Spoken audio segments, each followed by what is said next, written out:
Got ourselves another really clean Thunderbird here. Chrysler. They got a bunch of coupes over there. Man, it's gonna take me forever to go through all these.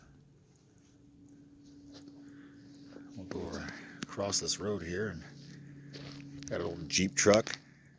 And it looks like a Catalina or something. Pontiac. Old mail truck. We'll see what we can find over there. Look way over there. Those are pretty neat looking. As you guys can see, it takes a while to get through 40 acres of stuff. But we're working our way there. We are.